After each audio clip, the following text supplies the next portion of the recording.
신명기 32장 말씀입니다. 신명기 32장은 지금 우리가 읽은 대로 모세의 노래가 기록되어 있습니다. 하나님께서 모세에게 이스라엘 백성들에게 이 노래를 만들어서 들려줘라 이런 말씀을 하셨죠. 하나는 이제 율법을 적어서 그들에게 주고 그들이 매 7년마다 읽게 하라 하는 그런 명령이 하나 있었고, 또 하나는 이렇게 노래를 지어서 그들이 늘 노래를 부를 수 있게 하라, 그런 명령을 하셨습니다. 그 하나님의 뜻은 말씀을 자꾸 읽고 또 찬양을 계속 드림으로써 하나님을 기억하고 하나님의 뜻을 저버리지 아니하고 마음에 자꾸 간직하라, 그런 뜻이죠. 우리가 마치 예배를 자꾸 드려야 되잖아요. 예배를 하나님 예배 받으시기를 좋아하시고 우리가 예배 드리기를 원하시고 하는 이유가 무엇이겠습니까? 하나님을 자꾸 기억하라는 것이죠. 그래서 하나님을 기억하고 하나님의 말씀을 기억하라. 그 참 중요한 것이죠. 우리가 그래서 성경을 자주 읽고 또 이 찬양을 자꾸 부르는 것도 중요한 것입니다. 찬양을 부르면 어떻습니까? 세상 유행가도 뭐 부를 수 있겠지만은 그래도 찬송가를 자꾸 많이 내 입에서 흥얼거리고 찬송가를 부른다면 그 찬송가는 다 하나님에 대한 그 이야기들이잖아요. 하나님에 대한 신앙의 고백도 될 수 있고 하나님이 어떤 분이시냐에 대한 그런 것도 있기 때문에 그런 거를 통해서 우리는 더 하나님과 가까이 나아갈 수 있다는 것이죠. 그래서 여기에 상당히 긴데 이 모세의 노래를 이렇게 쭉 소개하고 있습니다.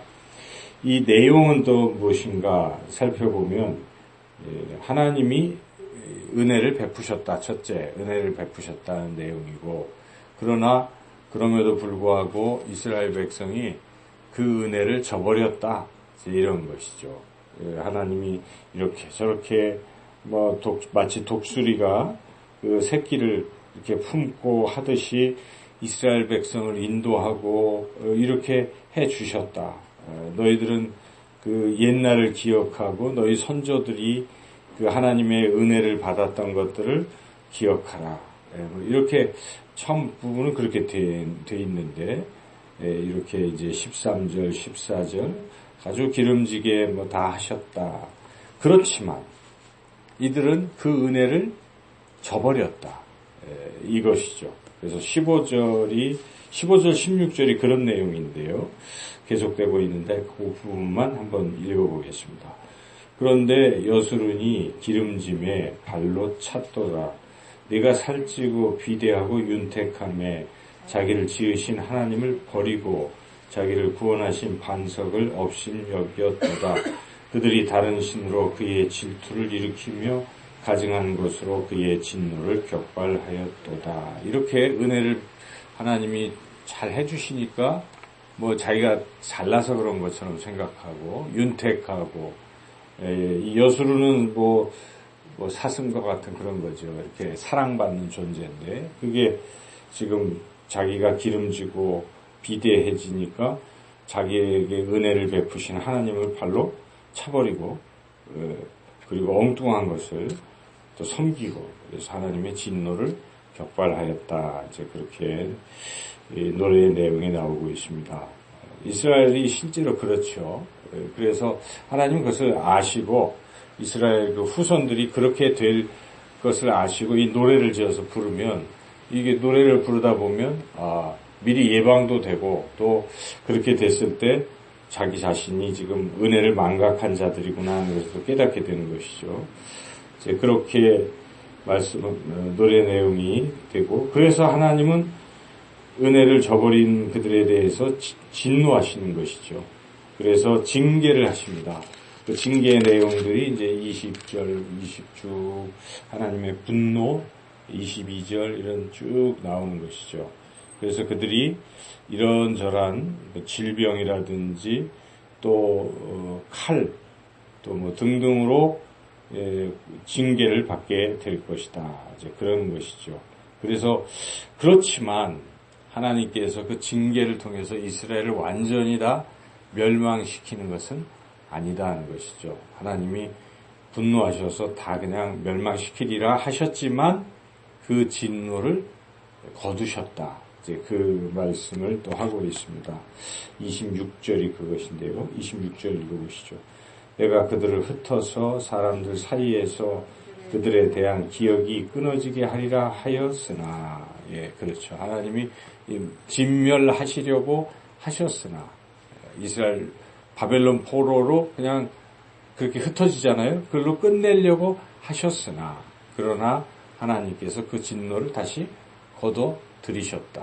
거둬들이신 이유가 무엇이냐?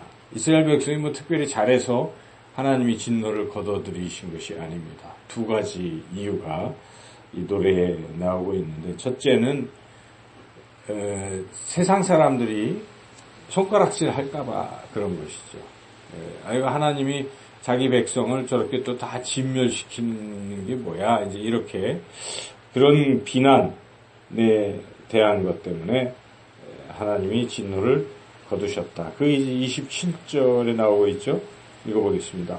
혹시 내가 원수를 자극하여 그들의 원수가 잘못 생각할까 걱정하였으니 원수들이 말하기를 우리의 수단이 높으며 여호와가 이 모든 것을 행함이 아니라 할까 염려합니다. 예, 이제 그렇게 자기네들이 잘나서 이스라엘 백성을 멸망시켰다 하고 자기들의 힘을 자랑하고 하나님은 뭐 별거 아니다. 이제 이렇게 할까봐 하나님께서 이제 그런 부분에 완전히 그들의 힘에 의해서 된 것이 아닌 것을 다시 보여주시고 징계를 거두시고 이스라엘 백성을 바벨론 포로에서 귀환시키실 것이다. 이제 그런 이유.